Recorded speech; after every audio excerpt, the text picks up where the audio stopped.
Chasers event will be right here at the Dallara IndyCar factory on Saturday, October 15th at 1 p.m. and our guest speaker will be Paul Page. So you all know how to get on the RSVP list. So we're limited to about 50 up here, and if it looks like we're going to exceed 50, I'll see if we can move it downstairs like we did when we had Al Unser Jr. So tentatively, 50 is the capacity, so get your names in quickly. Also, we as race chasers, the steering committee, which is myself, my wife Mary, Mike McCauley, Mark Matheny, Barry Heineman, and Dave the King Wilson, we decided to include in our meetings some things that we think would be interesting to you guys. And one of those is a podcast, Racer to Racer podcast, that Scott Bowie and Aaron McAtee put on. They're going to have their next podcast at McGilvery's, 30th and High School Road, Tuesday, September 27th, featuring David Land.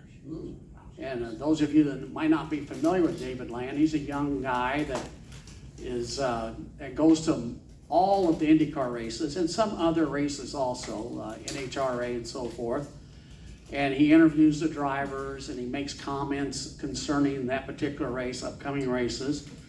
So you can watch David Land's videos on YouTube. So he'll be at McGilvery's Tuesday, September 27th for the Racer to Racer podcast. So if you have the time, stop by there and take a look at that. Also, there's a book signing that'll be going on in November, and it's Randy Lanier.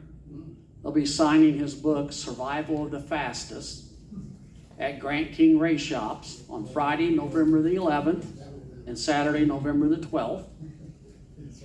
Randy Lanier, some of you may know him and know of him.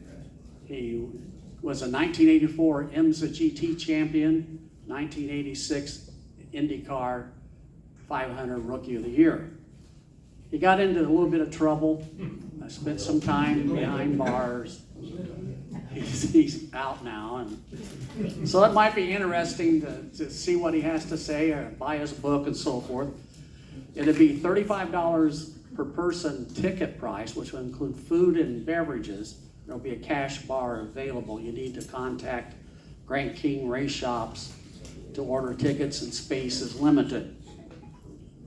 Also, you'll see the tripod set up here, and gentlemen here pensively looking at me thinking, when's he going to talk about me? That's Sean Kurker. He does racing video and audio recordings, and we thought this would be something that all of you might be interested in. I'll let Sean talk about that. Hello, and how's everybody doing today? Good? All right, so my company is called Voices Live On. It started out with doing seniors' life stories, families' oral history, and then it grew into churches and alumni groups in a lot of different areas. And back here in the corner was the first individual that I did his life story, Charlie Patterson. And that was probably 3.5 years ago. I think we got 18 segments of 6.5 hours of Charlie talking about all the experiences, even Paul Newman and a lot of different things. And how we got connected to Race Chasers, it's two ways. One, Mike McCauley, I went through college with his sons, and as I've been doing a lot of racing, life stories and everything else, he's been tracking it. But then here at the Dallara car factory in May, I was with Al Unser Jr. and Mike Lashmitt of Vintage Indy, and the Unsers hired me to do about 50 people about all their memories of the Unsers to honor Al Sr. and Bobby, who passed away last year, and it was for Al Jr.'s 60th birthday in April. So there's about 1,000 minutes of video documentary with images of Mario Andretti and Michael Andretti and all these guys talking about their memories of the Unsers. But the goal for the Race Chasers is you've got people that were drivers, you've got people that were on crews, plus you've got fans, and it's to essentially do their interviews of their lives so then you guys can all access each other's and then pass them on to your families and kids and great-grandkids. So my company, I'm gonna be the one kind of housing all the interviews and conducting them. We could do it over the phone, or you send in pictures and we do like a Zoom call, and then I prompt them and then you tell the backstory. So it's also a way to get kind of multiple people's perspectives on working on a team together, a lot of different ways. But we've already completed Danny's and Mike McCauley and Barry, and they are averaging around 25 minutes, but they might just be telling a lot of great stories that they want to say, whatever. But I'm also going to be essentially each meeting filming the people that are being interviewed, so that everybody can access that later. So I've got a clipboard, and if you guys be able to put your just contact information on it, I'll be able to send you the interviews, plus give you information on if you or somebody you know might want to have their own. And for right now, it's at racechasersstories.com is already live and has a link to it. And there's flyers out front that each of you can take. Give me, as far as contact information, take a flyer, and then I'll follow up with them. And that's pretty much it. But it's VoicesofRacing.com and UnserStories.com and VintageIndyCarStories.com and blah, blah, blah, blah, blah. So there's a lot of different things. But anyway, I'm looking forward to helping and saving the stories, and I'm going to give it back to Danny. Well, thank you, Sean. We thought this would be something that you guys would be interested in because, in years past, people wrote letters to one another, and that's how we know what happened, 100 years ago with certain family members and so forth. Some people do daily journals, but with the digital age, we're not doing that anymore. So how are we going to document or archive what we've done in our life? This is one way of doing that. So we thought that'd be interesting for all of you folks, and it's Sean Kurker's deal. Race Chasers is just, allowing him to present this to you folks so, you can make your decision. And I would recommend personally, not as Race Chasers, but Danny Williams personally, to look into this if I were you, because it's really interesting. How did you think I did with you? It was interesting because we would talk about a particular picture, and then you would prompt me with different questions related to that. So I opened up about some things that I normally probably wouldn't have in any normal conversation. So it was fun. It was really interesting. And you could talk to Charlie. He's had it that situation. Oh yeah, we also got Charlie published. Charlie, you want to say something? One thing about him, he was talking about everybody averaged about 25 minutes on an interview. I'm about 25 days. Well, we understand that, Charlie, because we know who you are. He got me talking and I couldn't quit, Yeah. That's Charlie. And there's more to come too. All right, folks. Well, let's get this show rolling here for why we came here. So I'd like to present to our race chasers today Johnny Parsons Jr. and Gary Irvin. Gary Irvin.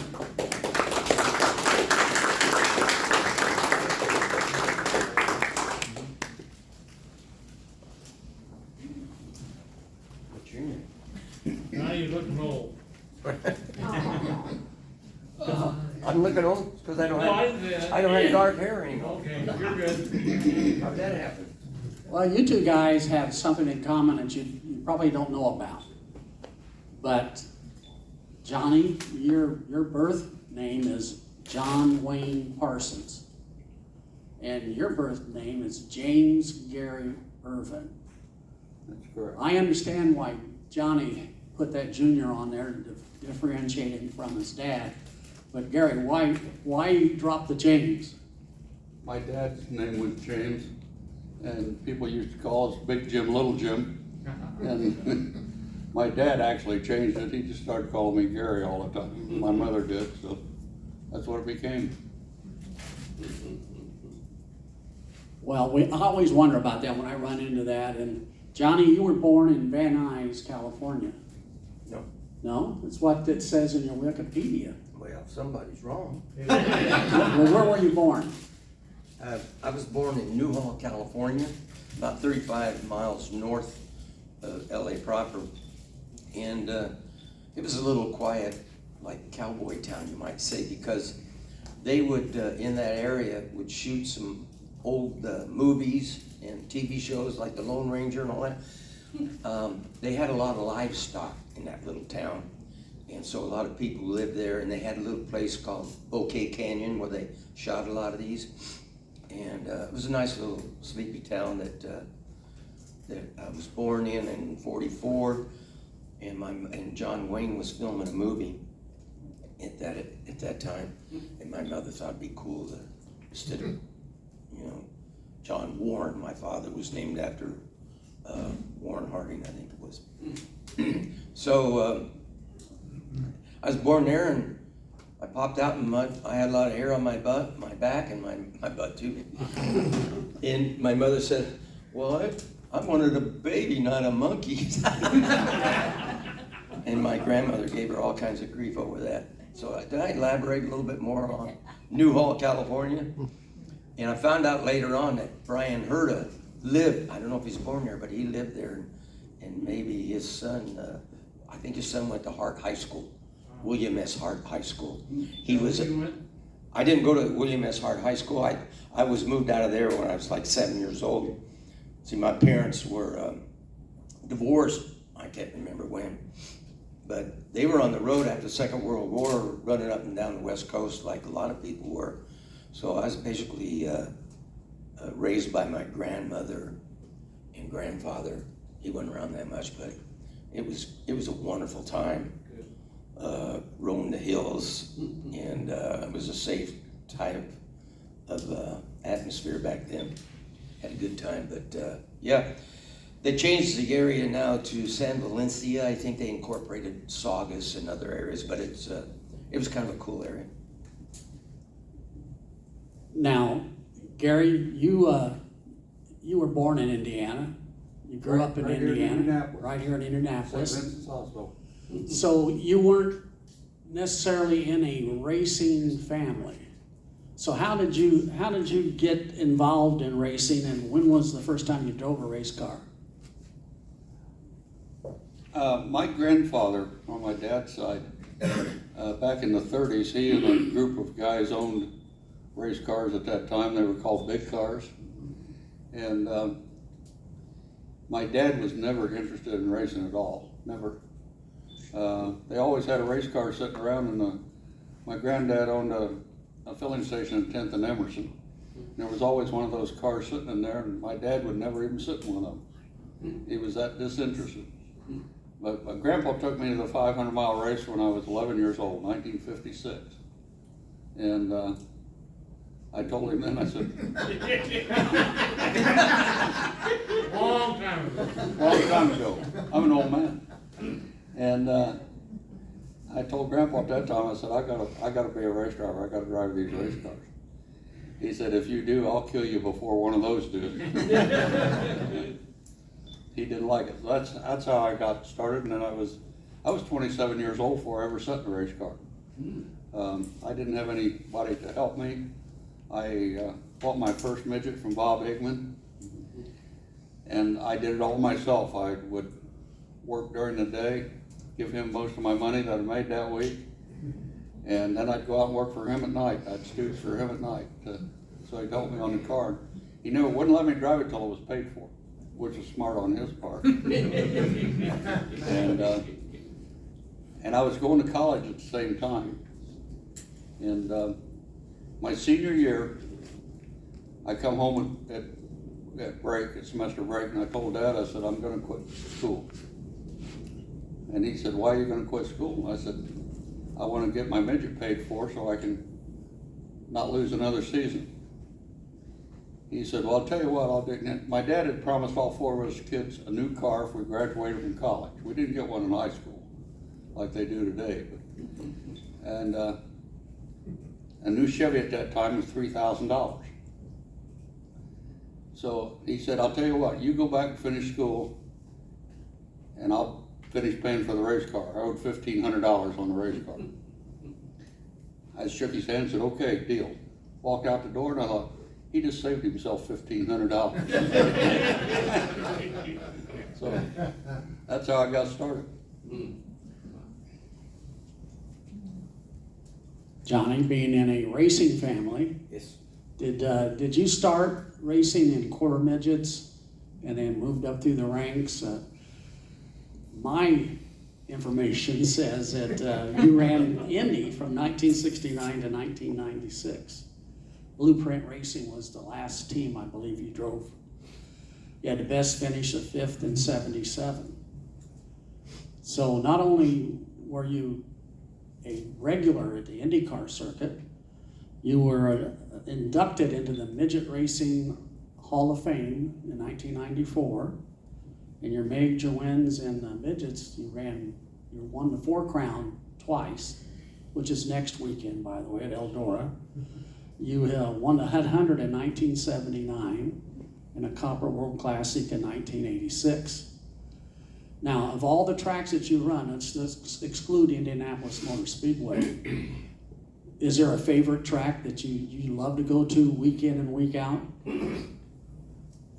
Well, we didn't run weekly shows that much back then. Maybe when USAC didn't have a race, I would run Paragon or, excuse me, Kokomo, something like that. But we started in quarter midget, yeah. Some of the wins I had on tracks, I really like the challenging tracks. And people talk about the different types of cars that I've drawn some education, you might say, some influence to from the different types of cars. And you can overlap some of the stuff you learn. Like after I got in Indy cars, I went back and adapted some changes I had learned to even a midget that turned out to be pretty good, pretty beneficial. But of all the tracks I ran, besides Indy, the most challenging I thought were the high-speed tracks. I enjoyed early in my career on the short dirt tracks because the short wheelbase will teach you a lot of good reflexes and reactions and good strategies, and you get to know the guys you're racing with Throttle control. in their habits. Yeah, well, that throttle control has a lot to do with it. And a lot of people, as I found out one time, Father Glenn O'Connor, we remember him, a great guy and a great race fan, worked on many IndyCar crews. But as I was able to invite him to that sprint car workshop that they had at Putnamville, and Father Glenn loved it. He had pictures, they had a photographer there, and he had pictures all over his rectory, and he had a great time. And he said later, he says, there's a whole lot more of this coordination, this rubbing than he ever thought. You know, how's that go? I was a little better coordinated back in the day, but no. He had a good time, and when we were at Putnamville that day, there was a group there, and Hunter Floyd was also there, Timmy, and he was the guy that started, which is now American Racing Ministries, and Tim's big with that, and running the whole show there for us, most of it. But anyway, Father Glenn was out, and Hunter Floyd went out and ran pretty good. Now, Hunter had some experience off-road racing. He's from Canadian. He had dual citizenship, U.S. and Canadian, so they came in from that first run, and I told Glenn, I said, hey, that Baptist preacher over there, he's got you covered by at least a half second, so you're going to have to get in the gas. And that's all Father Glenn needed. His elbows were up, and fortunately at Putnamville, there's no guardrail around most of the track, just the front straightaway. And he was hustling. He got off the track on the banking, and he came back flying all 4 wheels up. I think that's one of the pictures he had up in the rectory of him coming over. And I don't know if he had any better fun time in his life, but I was happy we got to be able in the position to invite him to do that. But the midgets offered a lot, and I kind of liken cars to the challenge to rodeo. Like midget racing would be like a lot of finesse, like roping, cow roping and stuff like that, where the guys get off the horse, and a lot of finesse there. And then when you get to a sprint car, that's bull riding there. That's like a whole lot of horsepower. But you learn to control all this horsepower with the throttle and the steering. I mean, there's a lot of coordination that a lot of people don't realize. But the sprint cars, and then the Silver Crown cars were more of an endurance race with 100 miles. And that's another challenge that was so fortunate to be able to get into that, all that racing. But the most challenging midget race track that I had driven was Belleville, Kansas. Some people say it's a big half mile, but more like a 3/4 mile from up around the top side and next to the fence, and you're flat out. I mean, you're doing a lot of steering and stabbing with the throttle, and you wore out even with power steering into that when your arms are burning. And it was 40 laps then. I don't know what it is now, but that was really cool. And then the pavement tracks like Winchester and Salem, they teach you a lot in a sprint car and a midget to be smooth and quick, because you're in and out of the corner so quick on Salem, Winchester, and Dayton at the time, that you got to really learn to be smooth and fast.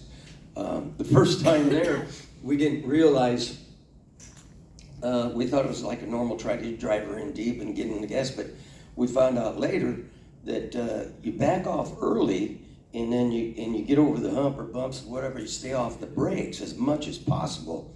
Because if you get into brakes and you're turning and going in, it's going to want to jump out, and that pretty exciting feeling there. But you learn a lot from that. And the history goes back to when I was first moved back from California. I was like almost 7 years old. I was at the track July 31st, dark Sunday, 1951. And I was 6 years old. And I remember watching Cecil Green and Bill Mackey go out over the first turn. And there was whispers in the infield. They never came back. And Dwayne Carter was the next driver to go out and qualify. And this is shortly after I met Dwayne. And, you know, I'm okay, here's a stepfather, and how's this going to go, you know, how a 6-year-old thinks and everything. So there's a little adjustment time that all kids have to get together with step-parents. So Dwayne was the next one out. He sent John Conger, who was a crew member, down the first turn with a push broom. So what had happened at the end of hot laps, somebody got down in there and pushed some sand out in the groove. And back then, they ran a groove, Gary, where you go in low with those narrow tires and they slide up. They kind of diamond the corners back then, slide for life. So they evidently got in the sand and shot him out of the racetrack. So Dwayne was the next one out. And I knew enough at 6 years old to know that there was some tensity in the air, tension in the air. And he went out and set a world record, 1951. It was incredible. So what is so ironic to me, remember that in 1974, I'm in a sprint car, we're running there, and they made a big deal about the world's fastest half mile, part of the PR attraction. And I went out and set a world record that day too, in that sprint car. And that was one thing that I was kind of proud to do, you know, because Dwayne was very instrumental in my racing, getting me started with quarter midgets, if you don't mind me rambling on. Right. I have a question on that particular day. Okay. Someone told me a story that they were around you that day, and as you were getting ready to get into the car, you said, "This is a good day to die." No, that wasn't Winchester. That was, I was driving for Fitton Gingrich down at Paragon, and I was just joking with him and Jim McQueen. It was a beautiful night, and we were standing around, and they were not saying much, and I was trying to break them up a little bit. And I mentioned that to them. Beautiful night, isn't it, guys? And they looked at me like, oh my God, he's gonna get in my car. But no, but I had a lot of respect for the hills. They call them the high bank tracks. And it's the only time on the way to any racetrack that I would recognize a graveyard on the way to the racetrack. But no other racetrack would I recognize the graveyard, you know, but they're all over the place. I mean, people are just dying again. Yeah.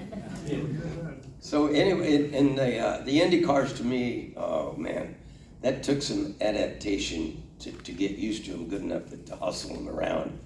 And I had a patient crew. Bill Finley had confidence in me, and Tassie Vadas.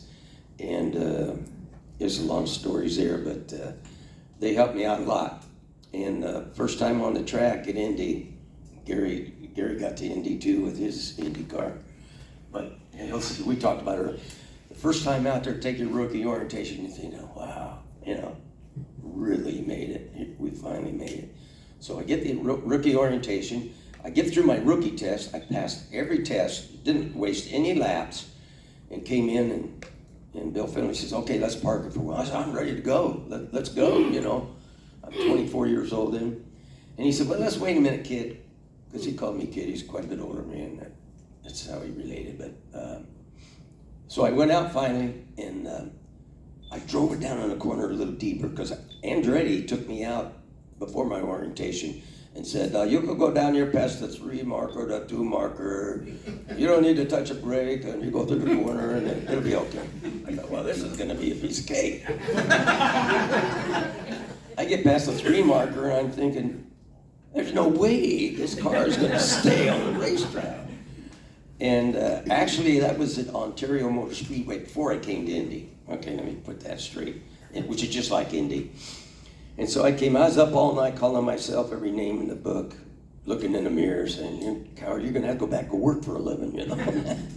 So I got out the next day and I said, okay, tell them the women and children to stand back from the fence. I'm gonna take it in there.